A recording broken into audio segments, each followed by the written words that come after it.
मैं डॉक्टर कमलकांत सक्सेना वैज्ञानिक विश्लेषणगत शाश्वत धर्माध्यात्म शीर्षक के तत्वाधान में चौथा एपिसोड सुनने वालों का स्वागत करता हूं तथा नमस्कार करता हूं। पिछले तीन एपिसोड्स में भाषा विज्ञान के साथ मैंने धर्म शब्द की व्याख्या तथा उसका यथार्थ भावार्थ बताने की कोशिश की थी। मैंने ये भी बताया था कि धर्म शब्द किसी मजहब का मोहताज नहीं है। किसी धर्म शब्द को किसी मजहब के संग जोड़ा नहीं जा सकता, क्योंकि मजहब एक मत होता है, एक विचार होता है, और विचार किसी पे थोपा नहीं जा सकता या किसी विचार का किसी पे कोई बंधन नहीं होता जो उसका पालन करे ही करे। विचार को, आपके विचार को मानने वाले लोग इकट्ठे होकर एक समूह बनाते हैं, जिसे मजहब या संप्रदाय कहते हैं, या समूह कहते हैं, वर्ग कहते हैं, जाति कहते हैं, कम्युनिटी कहते हैं। लेकिन ये कम्युनिटी का जो भी एक्शन होगा, मत का एक्शन होगा, इसका कोई बंधन नहीं। लेकिन धर्म शब्द इसलिए वो मत नहीं है क्योंकि धर्म शब्द धरती पर अस्तित्व देने वाले के मर्म को कहा जाता है। यानी वो अस्तित्व करता है जिसने मनुष्य योनि को धरती पर अस्तित्व दिया, तो उस मनुष्य को, उसके मर्म को, अपने अस्तित्वकर्ता के मर्म को धरती पर रहकर उसके नियम का पालन करते हुए उसके मर्म को पूरा करना, ये धर्म कहलाता है। धरती जिसके द्वारा बनाई गई है, ये जानने की आवश्यकता पड़ती है। धरती का अस्तित्व पृथ्वी पर है। पृथ्वी एक प्लेनेट है जो कि ब्रह्मांड का एक पार्ट है। अब ब्रह्मांड में जितने भी प्लेनेट है, बनाने वाला एकमात्र एक रचनाकार है जिसे हम ब्रह्म कहते हैं। आज तक ब्रह्म के अलावा कोई दूसरा रचनाकार हुआ ही नहीं। अगर ये होता तो ये आसमान ब्रह्मांड न कहलाता। अगर कोई और भी होता तो उसके नाम से आकाश का नाम होता। मान लीजिए अगर शिव जी होते तो शिवान कहलाता, विष्णु होते तो विष्णुवान कहलाता, ईसा होते ईशान कहलाता, मूसा होता मूसान कहलाता, या अल्लाह होते तो अल्लांड कहलाता, या फिर कोई भी महावीर होते तो महावीरान कहलाता। लेकिन आज तक ये आसमान सिवाय ब्रह्मांड के कुछ भी नहीं कहलाया गया। क्यों?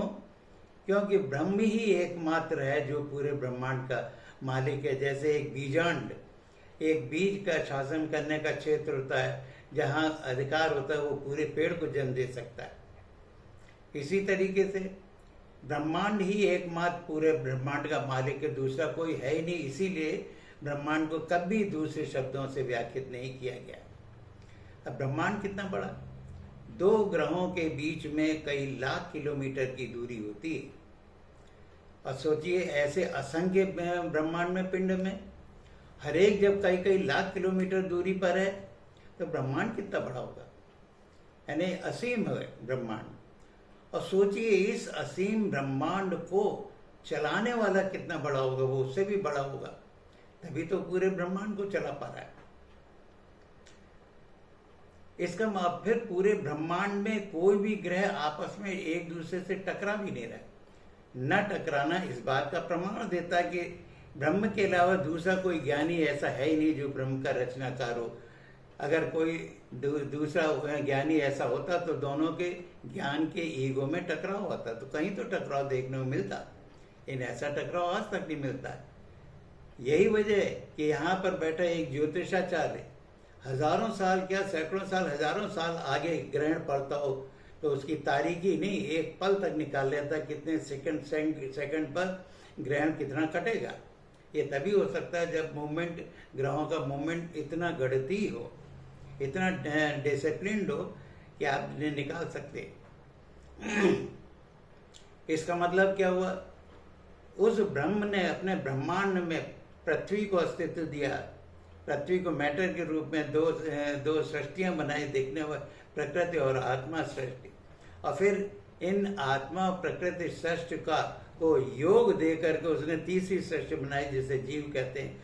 उस जीव में हमारा अस्तित्व आता है, जिसे हमें मनुष्य कहा गया। यही तो वजह है, हर मत हर मजहब के व्यक्ति का अस्तित्व मनुष्य के शेप में आकार में मिल रहा है। किसी का कोई स्पेशल कोई विशेष आकृति नहीं मिल रही। हर मजहब के आदमी की, हर मजहब के आदमी की एक ही आकृति, वो है मनुष्य।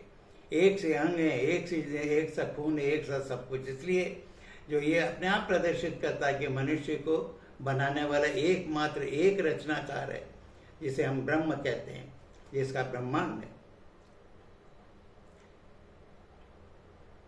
यानी कि ब्रह्मांड ब्रह्म के अंदर है, ब्रह्म के अंदर ब्रह्मांड समाया हुआ है।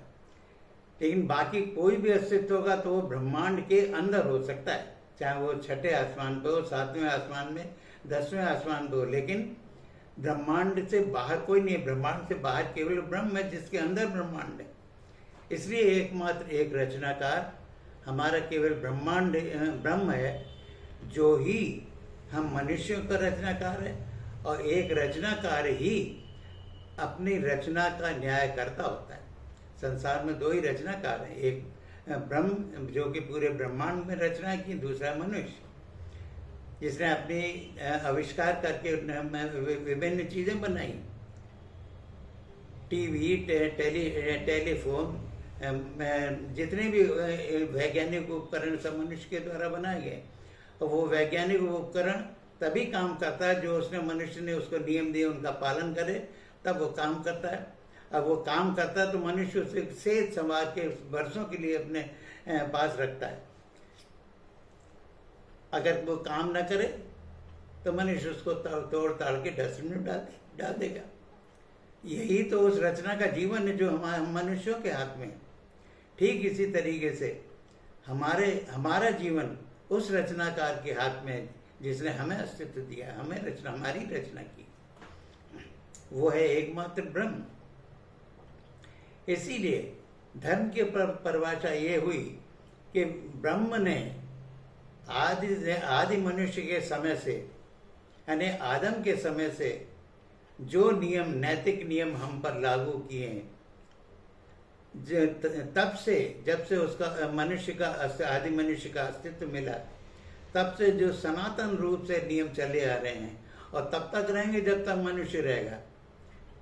इसीलिए उसके नियम का पालन करके धरती पर अपने अस्तित्व करता, अपने रचनाकार के मर्म को पूरा करना, ये धर्म कहलाता है। धरती जिसकी है ना, वो उसका ऑफिस है। ठीक उसी तरीके से जैसे एक ऑफिस में, किसी दफ्तर में, जब वहाँ का मालिक पहले व्यवस्था करने के बाद सबसे आखिर में कर्मचारियों की नियुक्ति करता है अपने उद्देश्य को पूरा करने के लिए, फिर कर्मचारियों का ये कर्तव्य होता है कि उस दफ्तर के नियमों का पालन करते हुए अपने मालिक के उद्देश्य की पूर्ति के लिए काम करे, और कोई काम उसे नहीं करना होता। ठीक इसी तरीके से धरती हमारी ऑफिस है, दफ्तर है, जहां पर हमारे रचनाकार ने हमें अस्तित्व दिया है, और जिस मर्म के लिए अस्तित्व दिया, उसके नियम पर चलकर उसके मर्म को पूरा करना ही है हर व्यक्ति ने, हर मनुष्य व्यक्ति का धर्म है। अब ये तो सोचने पड़ा है, हर मजहब का व्यक्ति यदि अपने आप को मनुष्य समझता है तो उसे मनुष्य धर्म का यही पालन करना पड़ेगा, अपने अस्तित्व, ब्रह्म के अस्तित्व देने के यहाँ के कर्म को पूरा करना पड़ेगा। इसीलिए तो इंग्लिश में धर्म को रिलीजन कहा गया, RELIGION, realisation of ethical laws implemented and governed by infinimity organiser of nature.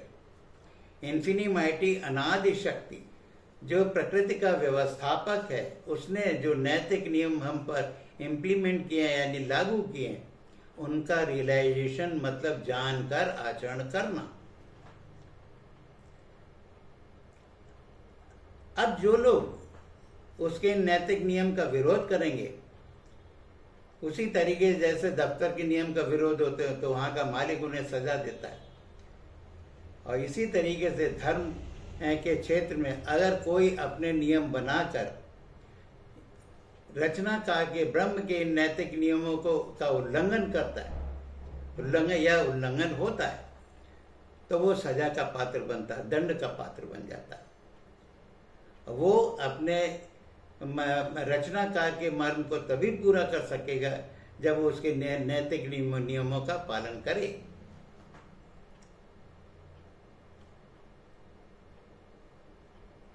जब नैतिक नियमों का पालन करके अपने रचनाकार के मर्म को पूरा करेगा, तभी वो व्यक्ति अपने परलोक जीवन के न्याय में सफल हो सकेगा और सफलता का पात्र बन सकेगा, यानी उस जीवन को पा सकेगा जिसको पाने के लिए संसार का हर आदमी मोक्ष पाने की इच्छा रखता है, या स्वर्ग पाने की इच्छा रखता है, या अपने दुख दर्दों से अपने आप को दूर करने की इच्छा रखता है। और जो इसका उल्लंघन करेगा, अपने नियम अलग से बना करके, तो फिर दंड का पात्र बने, क्योंकि न्याय करने वाला केवल रचनाकार ब्रह्म है और दूसरा कोई नहीं।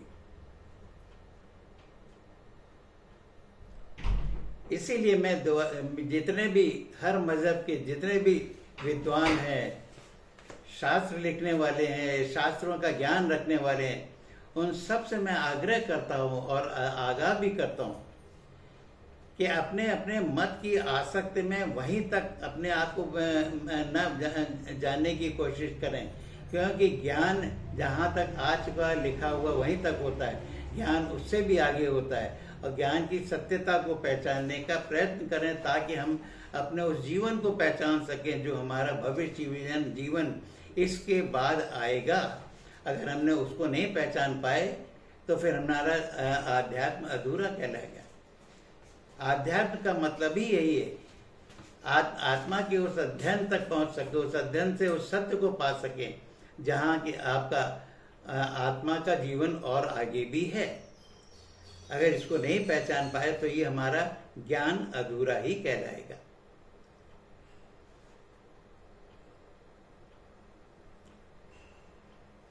यही कह रहा हूं मैं, यही मैं बताना चाहता हूं सारे लोगों को कि हर आदमी अपने अपने मजहब में जो पुस्तकीय ज्ञान जो आ गया बस वही तक इतना आसक्ति बना हुआ है, ये सोचकर के धर्म मेरे पक्ष में, बस मैं धार्मिक हूँ और मुझे तो मोक्ष मिल गया, स्वर्ग मिल गया, बाकी सब नरक में जाएंगे दूसरे वाले। अरे नरक का दर्द जानते हैं आप लोग क्या होता है? दंड में हमेशा दर्द दिया जाता है, जो कि जीव योनि का एक सबसे बड़ा सत्य है। चाहे कहीं भी हो, दंड हमेशा दर्द का दिया जाता है, और उसी दर्द से तो इंसान भाग रहा है। जेल में अगर उसको कस्टडी में भी रखा जाता है तो दर्द दिया जाता है, और दर्द से बचने ही कहीं तो सारा जीवन आदमी भागा दौड़ी उपाय करता है। अब मोक्ष शब्द का नाम भी इसीलिए, जितनी दुख दर्द पीड़ाएं उनसे छुट्टी मिले। मोक्ष का मतलब होता है मुक्ति अक्षय, वो मुक्ति जहाँ किसी नाम का क्षय न रह जाए, इसलिए उसको मोक्ष कहा गया। वो केवल न्याय में ब्रह्म ही दे सकता और दूसरा कोई नहीं दे सकता। कैसे देगा ये आगे के एपिसोड्स में बताऊंगा और वैज्ञानिक आधार के अनुसार बताऊंगा। यही कारण है कि मैं जितने भी मजहब शास्त्री ज्ञानी पैगंबर सबसे ये आग्रह करता हूँ कि अपने अपने ग्रंथ की आसक्ति में वहीं तक चिपके ना बैठे रहें, बल्कि उस सत्य को जानने के लिए एनालिसिस करें, विश्लेषण करें कि वो सत्य आगे का क्या है जो सही रूप से हमारे सामने आएगा, ताकि हम उसको फेस करने के, उसका सामना करने के लिए अपने आप को हम तैयार कर सकें। कहीं हमारी इच्छाओं के, हमारी विचार के विरुद्ध वहाँ मिला तो हम क्या करेंगे? तब हमारे हाथ के तोते उड़ जाएंगे, तो हम ये सोच भी नहीं पाएंगे कि हमें ये मिलना था, ये तो हमने सोचा ही नहीं। अगर वहाँ भूल से भी उसके सामने, न्यायकर्ता के सामने ये कह दिया कि मुझे नहीं पता था, तो वो तुरंत कहेगा कि मैंने तेरी योनि को विवेक किस लिए दिया था, और विवेक का काम विश्लेषण करना है। तूने अपने विश्लेषण के द्वारा ये ज्ञान क्यों नहीं खुद हासिल किया, दूसरों के ऊपर निर्भर रहा? तब क्या जवाब देंगे? इसलिए मेरा दोबारा आग्रह है सभी लोगों से कि अपने अपने मतों की आसक्ति से दूर हो, क्योंकि न्याय, सच का न्याय, सच की परख आसक्ति होकर कभी नहीं की जा सकती। जब आप अपनी आसक्तियों से परे होंगे तभी सत्य दिखाई पड़ेगा।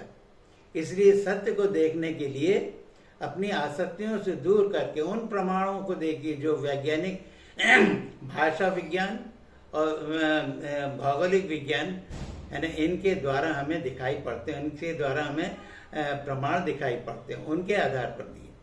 और मैं अपने व्याख्यानों में इन सभी प्रमाणों को साथ में इसीलिए दे रहा हूँ ताकि आप इन प्रमाणों के साथ अपने अपने जीवन के उस सत्य को पहचान सकें जो कि भविष्य में आने वाला है।